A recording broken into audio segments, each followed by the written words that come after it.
Bismillahirrahmanirrahim. Assalamualaikum warahmatullahi wabarakatuh. Syukur alhamdulillah kita bisa berjumpa lagi di channel ini.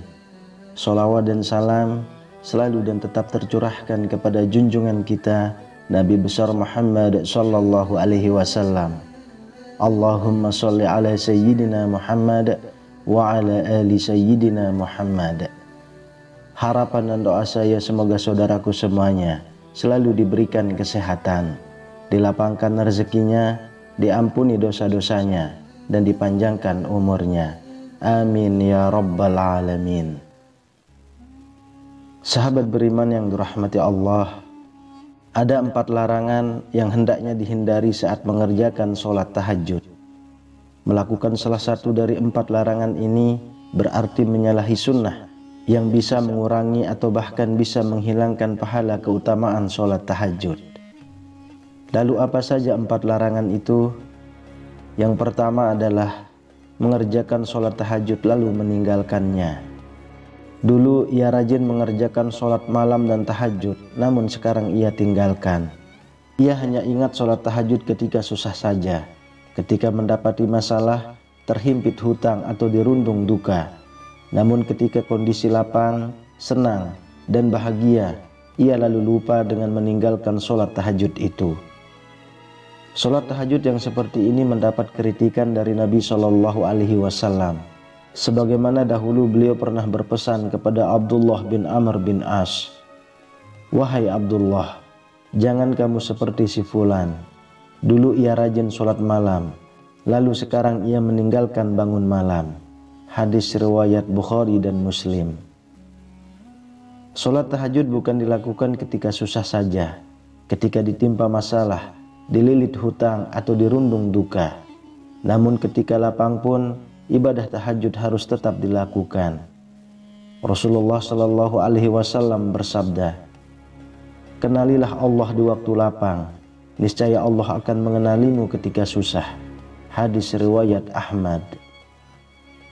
Meninggalkan sholat tahajud setelah melakukannya termasuk perbuatan yang dibenci. Sebaliknya, Rasulullah Shallallahu Alaihi Wasallam memuji seseorang yang rutin dan istiqomah mengerjakan sholat malam, baik ketika susah maupun senang. Beliau berkata mengenai Abdullah bin Umar yang rajin mengerjakan sholat malam, "Sebaik-baik orang adalah Abdullah bin Umar seandainya ia mau melaksanakan sholat malam."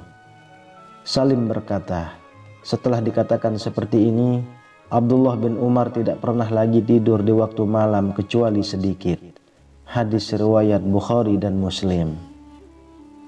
Beliau Shallallahu Alaihi Wasallam telah memberi contoh tidak meninggalkan sholat malam meski beliau dalam kondisi sakit. Aisyah radhiyallahu anha berkata, "Jangan tinggalkan qiyamul lail, karena sesungguhnya Rasulullah Shallallahu Alaihi Wasallam tidak meninggalkannya. Dan apabila beliau sakit atau malas, maka beliau sholat sambil duduk." Hadis riwayat Abu Daud. Lalu yang kedua, mengkhususkan sholat tahajud pada malam Jumat. Meski malam Jumat adalah malam yang utama dan istimewa, tapi mengkhususkan sholat tahajud di malam Jumat saja termasuk amalan yang makruh dilakukan. Diterangkan dalam hadis dari Abu Hurairah radhiyallahu anhu bahwa Rasulullah Shallallahu Alaihi Wasallam bersabda, "Janganlah kalian khususkan malam Jumat dari malam-malam lainnya dengan qiyamul lail atau sholat malam." Hadis riwayat Muslim. Untuk menghindari kemakruhan sholat tahajud di malam Jumat, maka kita bisa menambahkan sholat tahajud pada malam sebelumnya atau sesudahnya. Sebagaimana penjelasan Imam Ibnu Hajar Al-Haytami dalam Tuhfatul Muhtaj, beliau berkata, makruh mengkhususkan malam Jumat dengan qiyamul lail. Maksudnya dengan sholat, karena larangan yang terdapat dalam hadis riwayat Muslim. Dari situ, sebagaimana kitab matan, Minhajul Abidin, dirumuskan hilangnya kemakruhan dengan menambahkan 1 malam sebelumnya atau sesudahnya. Akan lebih baik lagi jika kita istiqomahkan amalan sholat tahajud itu, sebab menghususkan sholat malam pada malam Jumat saja merupakan larangan dari Rasulullah Shallallahu Alaihi Wasallam. Yang ketiga, melaksanakan sholat tahajud saat kantuk. Jika mengantuk, hentikan atau tunda dulu sholat tahajudnya dengan tidur atau istirahat sejenak sampai hilang kantuknya dan tubuh kembali fit. Inilah sunnah yang diajarkan Rasulullah Shallallahu Alaihi Wasallam. Diriwayatkan bahwa Nabi Shallallahu Alaihi Wasallam pernah menegur Sayyidah Zainab yang memaksakan diri untuk melaksanakan sholat dalam keadaan mengantuk. Suatu ketika Rasulullah Shallallahu Alaihi Wasallam masuk ke dalam masjid, lalu mendapati sebuah tali yang dibentangkan di antara 2 tiang. Kemudian beliau bertanya, "Apa ini?" Para sahabat menjawab, "Ini adalah tali milik Zainab. Ketika ia sholat berlama-lama hingga kelelahan, maka ia bersandar dengan tali itu." Rasulullah Shallallahu Alaihi Wasallam kemudian bersabda, "Lepaskanlah tali itu. Kalian harus sholat ketika dalam keadaan segar. Jika kelelahan, maka tidurlah." Hadis riwayat Bukhari dan Muslim.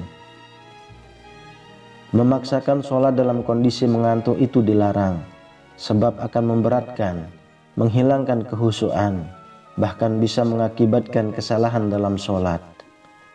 Nabi Shallallahu Alaihi Wasallam bersabda, "Jika salah seorang di antara kalian dalam keadaan mengantuk dalam sholatnya, hendaklah ia tidur terlebih dahulu hingga hilang ngantuknya. Karena jika salah seorang di antara kalian tetap sholat, sedangkan ia dalam keadaan mengantuk, ia tidak akan tahu. Mungkin ia bermaksud meminta ampun, tetapi ternyata ia malah mencela dirinya sendiri." Hadis riwayat Bukhari. Insya Allah tidur yang diniatkan mengerjakan sholat tahajud akan ditulis pahala seperti mengerjakan sholat tahajud. Nabi Shallallahu Alaihi Wasallam bersabda, "Siapa yang mendatangi tempat tidurnya dan ia berniat untuk melaksanakan sholat malam, lalu ia tertidur hingga pagi, maka dia tetap mendapatkan apa yang diniatkannya." Hadis riwayat Ibnu Majah dan An-Nasai. Tidaklah seseorang berniat mengerjakan sholat pada malam hari, lalu ia tertidur, melainkan Allah akan menetapkan baginya pahala sholatnya, sedangkan tidurnya itu menjadi sedekah baginya. Hadis riwayat An-Nasai. Kemudian yang keempat, bertahajud semalaman setiap hari. Meski sholat tahajud itu baik diamalkan setiap malam, tapi bukan berarti dengan cara yang memberatkan. Sebab memberatkan dalam amalan itu bukan termasuk sunnah yang dianjurkan, bahkan ia dilarang. Rasulullah Shallallahu Alaihi Wasallam telah memberi peringatan, "Demi Allah, akulah orang yang paling takut kepada Allah dan paling bertakwa kepadanya di antara kalian. Tapi aku kadang berpuasa dan kadang tidak. Aku mengerjakan sholat malam dan juga tidur, dan aku juga menikahi perempuan. Siapa yang membenci sunnahku, maka ia tidak termasuk golonganku." Hadis riwayat Bukhari dan Muslim. Beliau Shallallahu Alaihi Wasallam juga telah mencontohkan seperti yang disebutkan Sayyidah Aisyah radhiyallahu anha.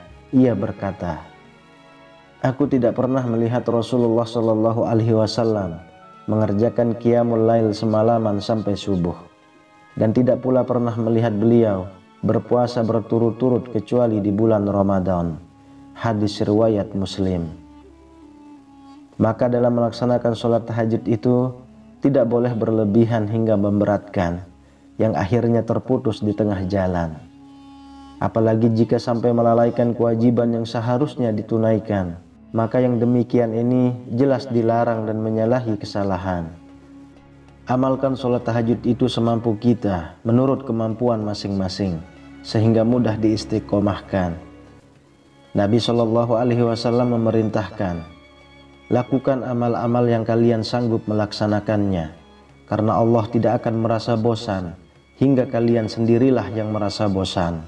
Hadis riwayat Bukhari dan Muslim. Jika misalnya mampu hanya 2 rakaat, maka itu sudah cukup dan jangan ditambah.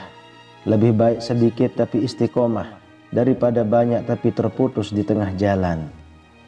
Nabi Shallallahu Alaihi Wasallam pernah ditanya, amal mana yang paling disukai Allah? Beliau menjawab, yang paling kontinu meski ia sedikit. Hadis riwayat Bukhari dan Muslim. Wallahu a'lam bishawab. Demikian yang bisa saya bagikan, semoga bermanfaat untuk kita semua. Amin ya rabbal alamin. Assalamualaikum warahmatullahi wabarakatuh.